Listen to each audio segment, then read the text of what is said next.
Welcome back to another video. Today we're going to be hopping in the boat with Brian Brosdahl. We're going to be chasing walleyes, and he's going to share a bunch of tips that'll help you catch more of those little critters right now this time of year.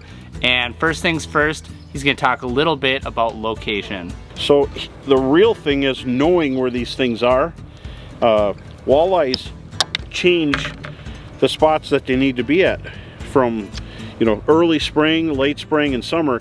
So in the spring, after the opener, walleyes are in the shallows on the primary break, but they start finding rock points, weeds. Early weed development, the walleyes are in the cabbage. They love it. In lakes that have milfoil, even Eurasian water milfoil, walleyes will be in it. Sandy patches and that kind of stuff. As we get later in spring towards summer, in June, after the shiners spawn at 65 degrees and they move on, that's when the midge flies start coming out. When midge flies come out, the shiners, the recuperating shiners feed on them, and the walleyes feed on them, the perch feed on them, and it just becomes an insect diet from there on. Then shortly thereafter, the mayflies come out when summer comes, and that's where it gets really tough, and that's where plastics and crawlers and stuff. But following the walleyes, it's all about where they're setting up. And as the bugs are hatching, they're going to be on bars and structure facing the deepest open water of the lake, because that's where the insect life comes out of. So, you know, basically the school of walleyes, it's going to be the shape of the bar. And if it's a good moderately depth bar with a good point facing into the wind, the whole top's going to be covered with walleyes like that. Now, one question that we get all the time is, what is the correct and proper way to rig up a minnow on a jig? And Brian is going to cover that right now, but what's going to make this next segment valuable is he's actually going to share how he likes to rig up a few different types of minnows, just in case you're not able to find whatever that exact style of minnow that you see in whatever videos you're watching. Now that the opener's passed us, and there's going to be a chance we're going to run out of minnows this year, shiners, because the water warmed up faster.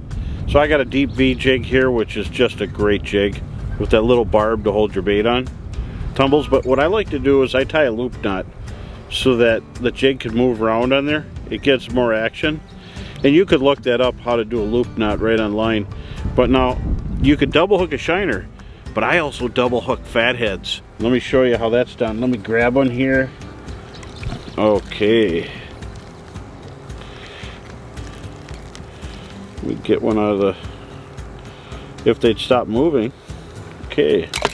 So I just got not even a big fathead. There's a fathead minnow, and there's the deep V jig. So just go in the mouth. And the reason I do this is as summer progresses, there's a lot of little bitey things in the weeds. So go in the mouth, and I come out the chest. You see that? And that's where people get confused. Not the gill. You could do the gill if you want it to stay alive. And then now you got to push that collar, that barb, into their mouth, turn, and roll them on. And you only point the hook out, meaning stick the tip out, if you're in a clean area. If you're in the weeds, leave it hidden like that. So now you got a fathead minnow hooked weedless style. Just like you would imagine a bass worm where the hook sticks out at the bottom, that's how I leave it in the weeds. But if I'm outside the weeds on some sand or rocks, I put that tip through. Now you've got a real cool bait, and when the fish come up to grab it, your hook's farther back so they get hooked. So, and then when you're fishing with rainbows, well, in this you could jig real hard, but if you're fishing with rainbows are soft. They'll curve on your hook. So I'm going to see if I can get one out of this teeming pile of minnows here. Ooh, there's a rainbow. Ooh, that's a nice one. You know they're nice when you can't even catch them. There we go. Rainbows are really soft, and then notorious if you try to double hook them, they curl up on your hook. So if you hook them, they're going to curl. So now on rainbows, even with a long shank, I'll just go in the mouth, but I come out behind the head, between the gill and the spine. So you really got to pop that through right there, but don't spine them because you want them to work. Let me do that again. So I go in their mouth, then I come out behind their head, between their gill and their spine. There's a little piece of meat there, but leave it long on the hook. You can use a short shank. They're designed for short shanks. These minnows were designed for it.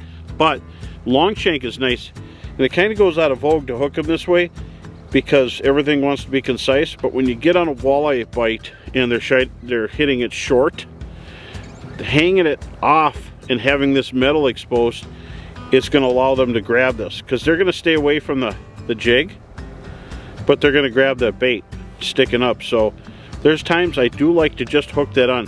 But with rainbows, they're soft, so you got to do it. You can double hook them, but they're going to curve and they're going to spin when you jig it, and they're a softer bait. Walleyes love them. Hooking it through the lips is real fragile. You might as well just throw them, take your rainbows and throw them out of your boat. Hooking them this way, they're going to last. And then, you know, tungsten fireball, stand-up fireballs work really good, and hook them the same way, and you're going to get a lot of casts, and they work really well. And so that's going to be really good. So when you're using soft bait like this, the whole idea is just to do short jigs, because you're really flipping them around and they're still wiggling. When you're double hooked on a fathead, it's about ripping it, because the fish are going to come up and it's going to swim 3 feet away real quick, and they're going to catch it and hit it. You can do that with this also, but double hooking is different for all the baits. Firmer bait, fatheads, shiners, and that stuff, double hook. And you can do these sometimes, but they're kind of soft. That's how I hook bait. That's how I roll. So try that. Post opener here, getting into late spring and summer. And remember, it's still spring almost all the way through June. You know, halfway through June becomes summer, and so this would be a good way to do it all the way up until July. And then I pull out the plastics. When that water gets a little bit closer to 70 degrees, instinctive, reactive, striking fish will hit a colorful plastic, an obnoxious plastic, really fast. So I use smelt minnows, you know, that kind of stuff. Impulse paddle tails work really well. So that's what I do. So I got that rainbow hanging on the tip of the hook there, because I've been getting some short strikes today, and just kind of pitch it out. You know, you don't have, if you whip it, you're going to go through bait because they're really soft, and then let it hit the bottom. The mechanics of it in jigging is always point your rod at your jig. You know, if your rod's over here, oh, I just missed one. If your rod's way over here, you got no room to set the hook. And see, I just demonstrated what could go wrong. But if your rod's here, you've got a full swing. Imagine a golf swing or a baseball bat. So the real trick is point it at it and do some sharp hops, and just be ready to set the hook when the fish is there. Just kind of flipping it. And what it's doing is it's flicking that tail at the fish. And fish do not like having a minnow flick the tail at them. They get really, really mad. So just keep flicking that tail at them and get ready. A lot of times they're going to grab it and just hang on to it.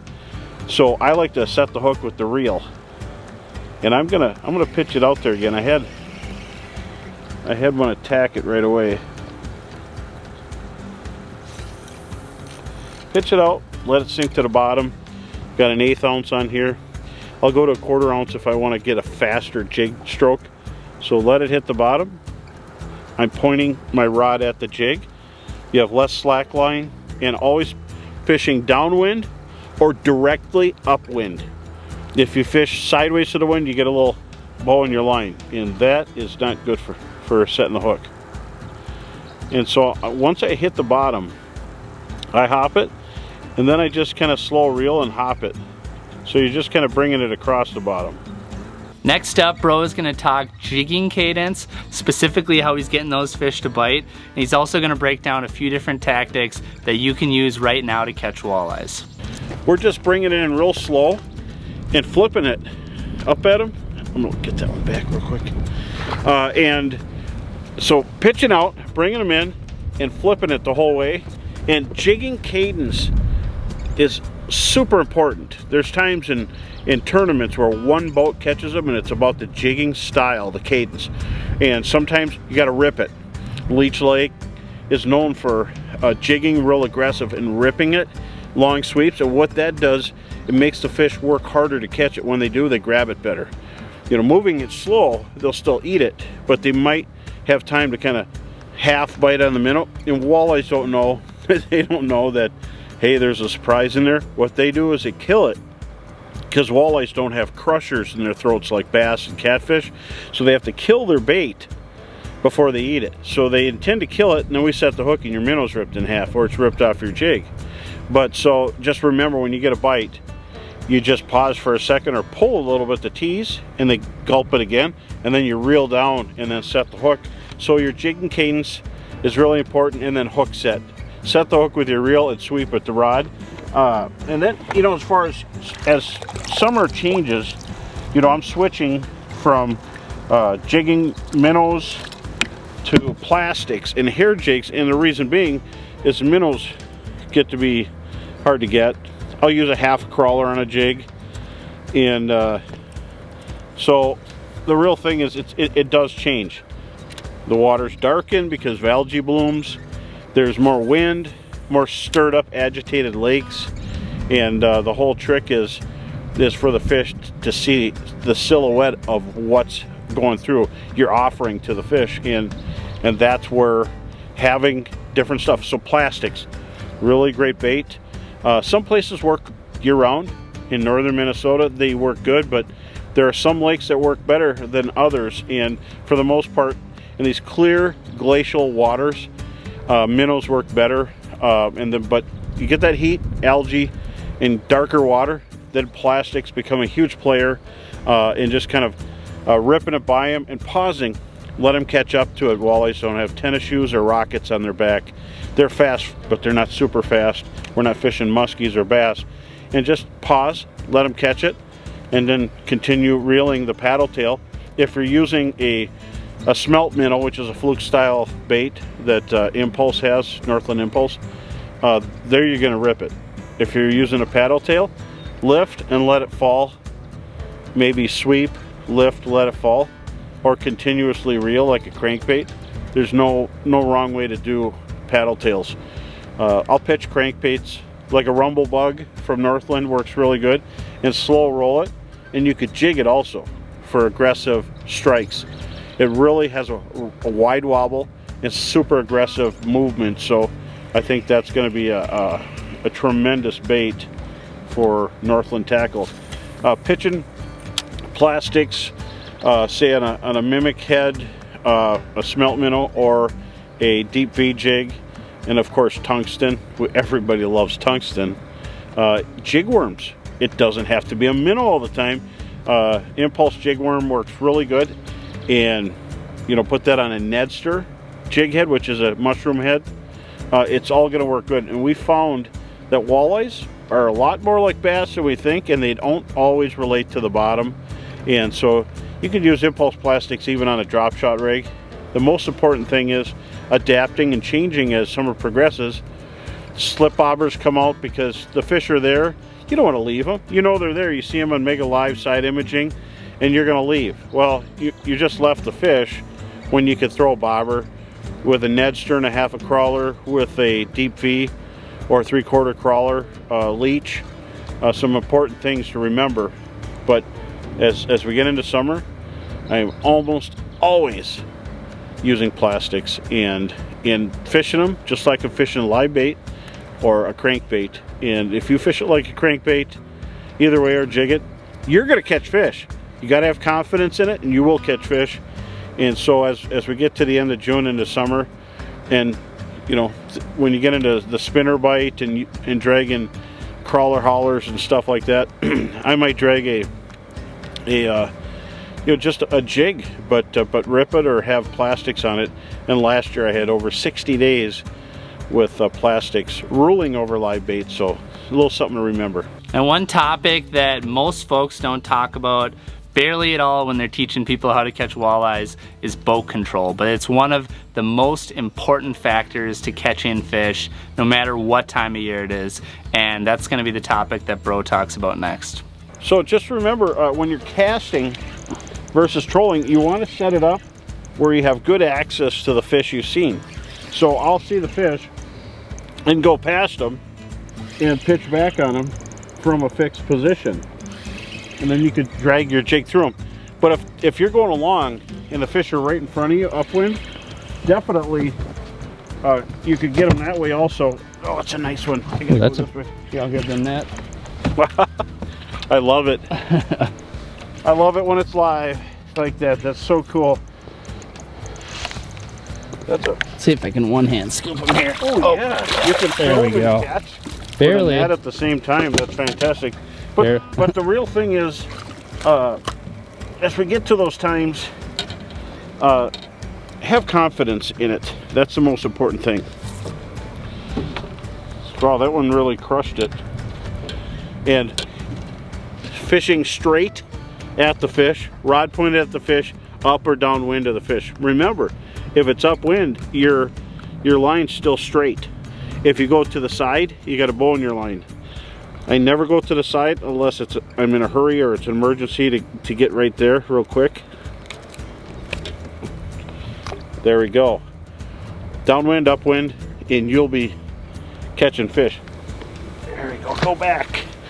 And the real trick is to stay straight and point that rod, point that line, and your hook sets are gonna be more viable, and also have a good pull. You could say I always have medium, extra fast rods if I'm in the wind pitching, and I'll shorten them down from the 7+ foot rods down to the 6, 6.2, 6.3 is very important, but good backbone in the wind. And you want to have a heavy enough jig so you can throw it out there and elevate. Remember, and we're finding out more and more with forward viewing, like my Mega Live, I could see the fish and they're nowhere near the bottom. So for many years, ever since the beginning of walleye fishing, a lot of people fished under the fish, and we found that the fish don't always drop to go get it. So even at 10 feet of water, sometimes walleyes are 5 feet down. Well, with a jig, you just got to elevate it and lift to the level and drop down in size. That's the important thing as we start getting into the summer months, to put more fish in your boat. Next up, Bro is going to go into a deep dive into a few of his favorite go-to jig colors for walleyes. You know, when you're out fishing, it helps to have confidence in what you're using. And I have a lot of confidence in Parrot as a color. Color is very important. From water to water, it's always changing. But one thing I know, this is a color that works everywhere. It has kind of a bunch of different colors: chartreuse, little orange, little blue, and then the eyes. And that works everywhere because it has contrasting colors. So I'm going to show you some other colors. You know, there's also watermelon is green, chartreuse green, orange, white, and then it's got the orange eyes. You know, you go to Leech Lake, that's like one of the hottest colors, and there's Parrot comparatively. And then if we're talking about Moonlight, there's a deep V in Moonlight, which is blue and white or blue and glow, and that's a good color on a lot of lakes, you know, especially clear lakes. You get into stained water on Lake of the Woods, and there's a pink jig with the orange glowing eyes. This is a RZ jig. That is a great Lake of the Woods Rainy River jig. So it depends on the water color. You know, that dictates a lot of what we're seeing as far as color. And you get into green and glow, watermelon. Let's get into parakeet, which is green and then a little bit of chartreuse, and it's kind of a perch color because it's got a little dark green on the back, light in the bottom, which is yellow, and orange, always orange. Great eyes on that thing. And there are times when good old-fashioned yellow or chartreuse works, but there's times when you got to match the hatch depending on what lake you're on, and that saying is for a reason. If you're on dark stained water, your oranges, your pinks, your glows are going to work good. If you're in clear water, you know, you want to have maybe Moonlight, Parrot in green, black. Here's another one. Sunrise is combination of orange, chartreuse, and a little bit of orange as a dot.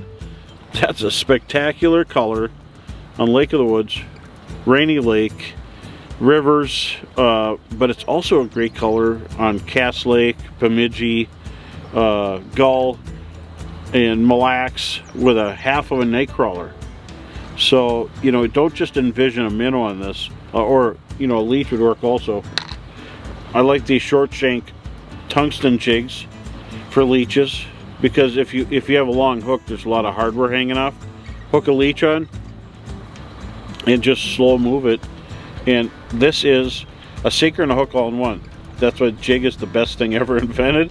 But color is very important, and contrasting colors is almost more important than anything else. And if you're on a really dark lake or a lake that's green, you want a contrasting color over the fish, and that's contrasting. So multiple colors, perch patterns, very important. Sometimes when the water gets dark in summer with algae blooms, contrasting colors are something they can pick out, and that's why black is such a great contrasting color, purple, and I don't have that right here, but they're just great colors. So experiment with jigs, and just know that when you're on your favorite lake, you need to, if you're going to spend the gas to go there, why not have 6 or 8 different colored jigs to use, and bring a couple spares, because pike really keep the jig companies in business. They like to bite your line, and walleyes like light line, so we have to let it happen. That's about all we got for you in this video. Thanks for sticking around to the end. Thanks to Bro for sharing a bunch of really good tips. And if you enjoyed this video and you learned something, make sure to hit that little red subscribe button down below, because we have a lot more awesome content coming in the future. And until then, we will see you in the next one.